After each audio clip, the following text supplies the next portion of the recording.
Hello mga idol, magandang araw. Andito na naman ang cancer sa Mobile Legends. For today's video mga idol, mambuy-buwizet naman tayo.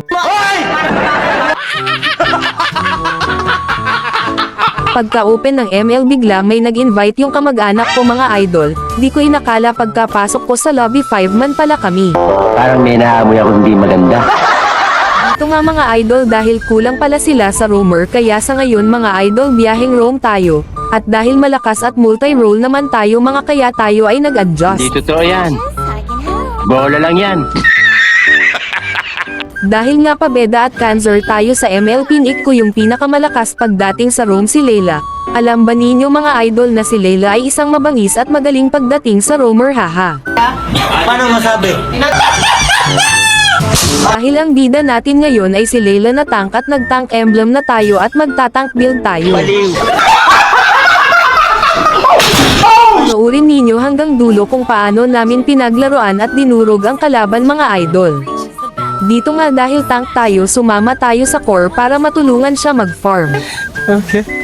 Kapag tank kayo mga idol, dapat lagi kayong humaharap sa kalaban tulad ko. Huwag ninyong isipin mga idol kung mamatay kayo basta nakapag-zone kayo at nakapagbigay ng space sa kakampi ninyo.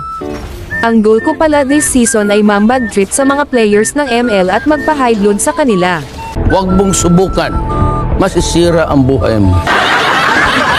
Yung tipong iinisin natin sila na gustong manakit, haha. Sorry. Dahil malakas ang kalaban natin ngayon mga idol, talo ang bida natin, imbis na tayo ang mandurog tayo pala ang dinurog. Sorry.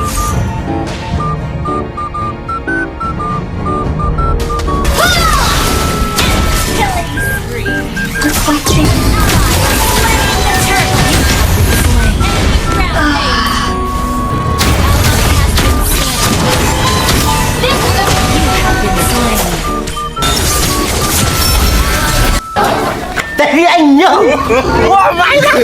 Hanggang dito na lang ang video natin mga idol. Abangan pa ninyo ang iba pang uploads ko mga idol na puro katarantaduhan sa mundo ng Mobile Legend. Pwede ba pa-follow mga idol ng page ko para mapanood ninyo kung paano ko pagtripan ang mga ML players at makapagtuloy-tuloy pa tayo sa paggawa ng videos kagaya nito. Maraming salamat mga idol. Hanggang sa muli, paalam. Talo!